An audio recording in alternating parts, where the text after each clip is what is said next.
Hello to everyone out there who follows me. Today's video is going to be about a very important topic. This is one of the things that I get a lot of messages about, and it's about why your application can get rejected, right? And I'm talking in terms of graduate school application. Okay, so the mistakes that you've been doing on your graduate school application, which is what I'll be talking about today. Because I've been getting a lot of questions on this topic, I took some steps and actually got first-hand information from someone who is involved with the process. Okay, I have a friend who actually works with the admissions office, the graduate school admissions office, graduate school admissions office of one of the top universities in Canada. And we spoke at length about what is causing people's application to be rejected. What are the likely reasons? What are the common mistakes? Okay, per his knowledge from his experience working with the admissions office of this university. What are the things that he's seen that are common and like recurring issues which make your application be rejected? So let's dive right into it. But before that, subscribe, follow me, like, share with your friends. If you think it's a good knowledge, share with your friends and leave comments if you have any. So the first reason is documents, supporting documents. According to him, the first thing is documents. It comes to document. Now, apparently, a lot of people submit the applications without all the supporting documents. Okay. Now, supporting documents can be in different cases. Okay, so one is supporting documents, and then this can be in different ways. Now, when you have an incomplete document, from what he said, your application will be pushed aside, right? The moment they take it, they look at it incomplete because it's denoted as incomplete, it's automatically pushed aside until they have all applications coming, and maybe they go back to look at it, because this will go through the rest of the list that I'm going to mention. So the moment that they find a fault with your application, it is pushed aside. If it doesn't meet certain criteria, it's pushed aside, and they'll wait until their deadline before they ever go back to take a look at it. So some of you may be wondering why you've never had your application, you've never heard from the school, you've applied to the school, never heard, because maybe something is going on and they pushed it aside. All right. So remember, each school and each department is looking for a certain number of students each year, right? So the moment your application has an issue, is pushed aside. If that cutoff is met, if that quota is met, they are never going back to it and even give you any admission, because they met their quota. So you get that message, thank you for applying, but we are sorry. Yeah, that's what happens. So when we come to supporting documents, you are looking at reference letters, right, from your previous lectures. We are talking about transcripts that are not full transcripts. We are talking about certificates not in there. We are talking about maybe an academic CV, academic CV. Okay, we are talking about academic CV. We are talking about what other supporting document? English proficiency document. So all these are supporting documents that are supposed to be attached to your application. Without them, as per the required documents from the school or that particular program or that particular department, the application is put aside. A JJFA.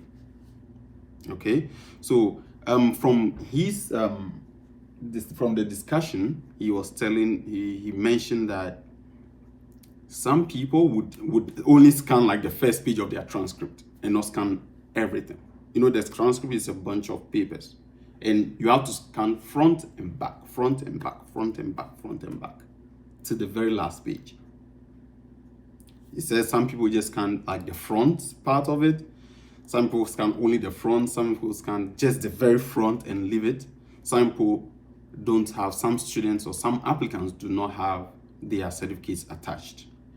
Another thing is some applicants scan the transcripts in a different document and then scan the certificate in a different document. They are supposed to be scanned and merged. When you scan them, you merge them together into one document so that they are like pages in one folder, one document like that. You get, I hope you get a point. So that's for document, because the moment your document is incomplete, your application is pushed aside. So that's number one. So your documents, make sure make sure you are submitting full document, your document checklist to complete before you submit your application. Number two, early applications. Early applications. Once again, the departments, the programs, the school, the admissions office, graduate school, they only need a certain number of students. Most important, because they want a certain number of students that meet certain requirements and that they can give funding to, because they have funding packages. So they want this number of students, they want maybe 100 students because they only have funding for 100 students. Now, if you don't apply early, once they meet that quota, once they meet it, you know, you get the message, thank you for applying, sorry. You know, if you get that, thank you for applying to, then you know that. So just know, the moment so when you're applying for school, right, make sure you apply early. Prepare and apply early. All right, prepare and apply early so that you'll be part of the first.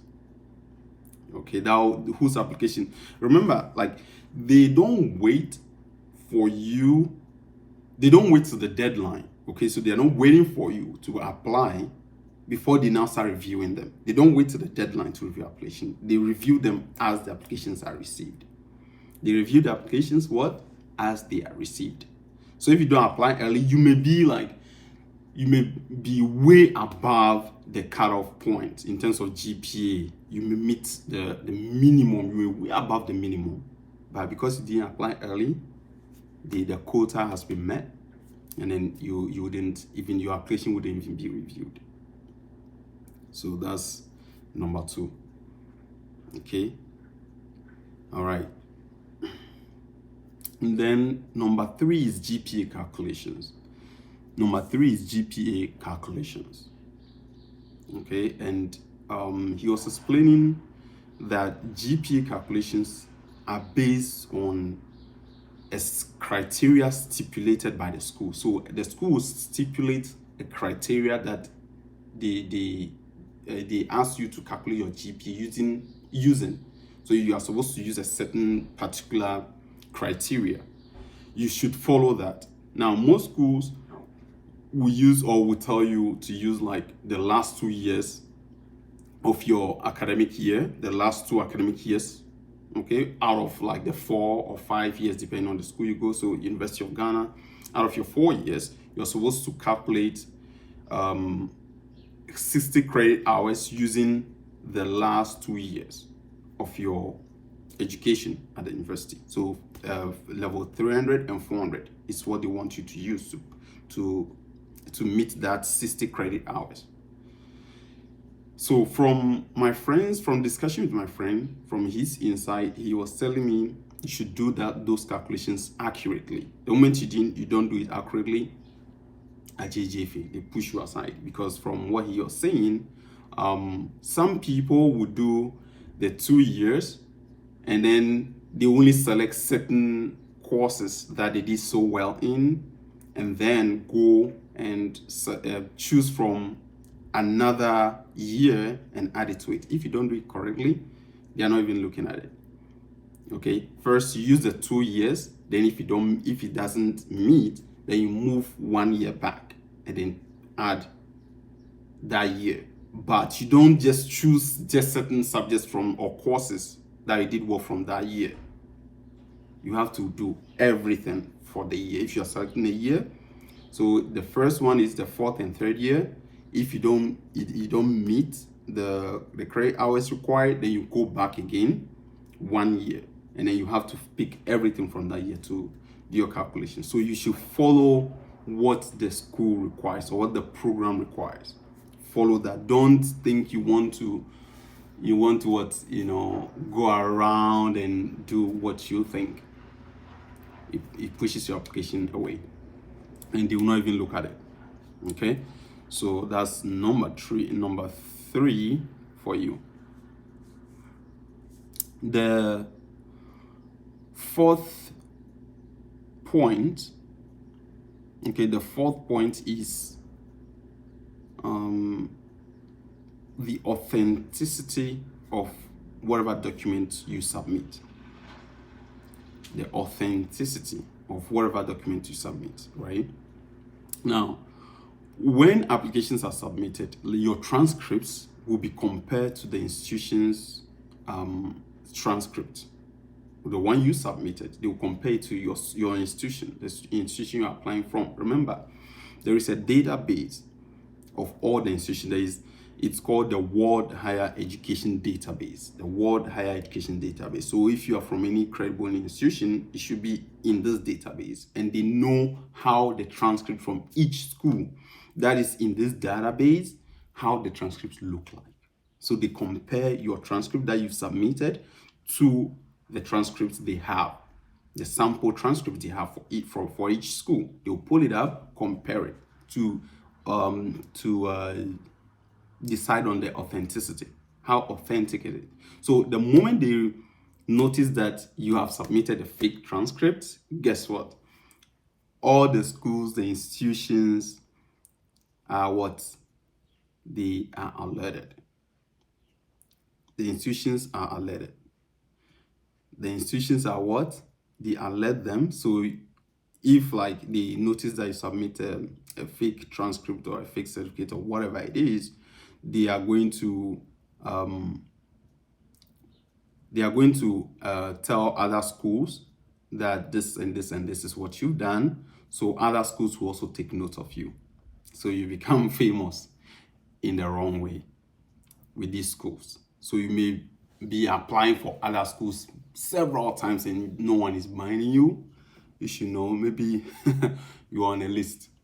All right, so that's something you should know. Now, when it comes to English proficiency, the English proficiency document, there is also institutions that are under this World Higher Education Database. There are institutions that are recognized as having English as their language of instruction.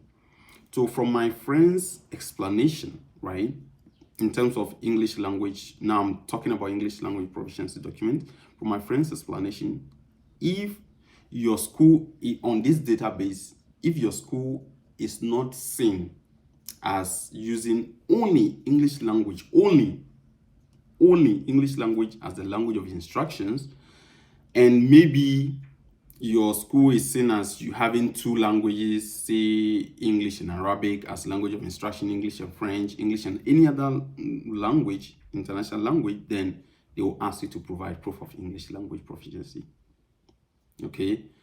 But if your school is seen as one of those schools that use only English language, no other language.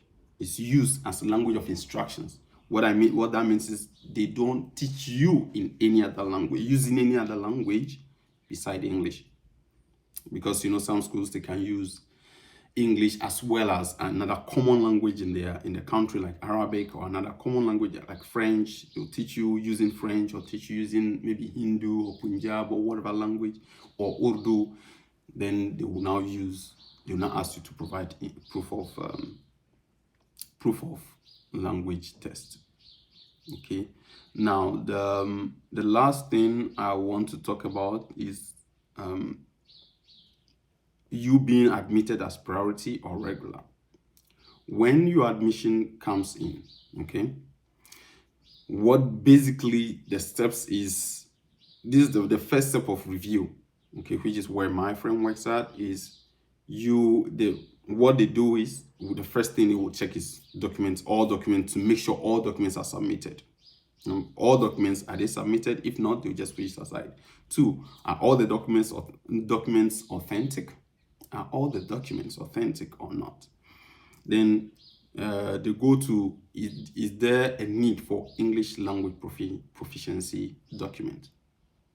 Okay, is there a need for it from the school you're applying? Then if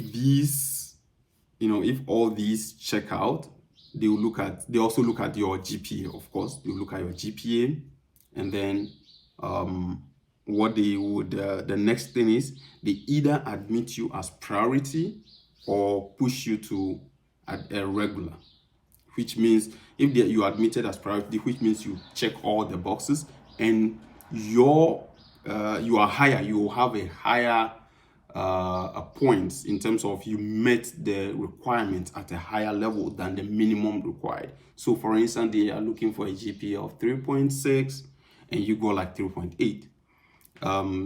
You are above the average. So, and then your documents, everything came in good, they just admit you priority. So you are the people who would apply today, and within a week or a couple of days, you got a notification from the school. Then if you just meet the basic minimum, maybe all the documents, everything is there, but you met basic minimum, then they will push you at admit regular, which means they'll wait till the deadline, okay, before they come back, if at all, before they come back to look at to look through your admission applications again.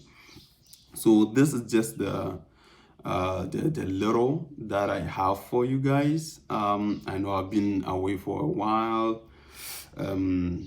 Obviously, we are just trying to concentrate on Ramadan and get as much as we can from this blessed month before it is over. So those who are fasting, Ramadan Barak, take care of yourself. Have a good one. Subscribe, follow me, like, share, and then have a good one and take care of yourselves. It's for Canada for you. Bye.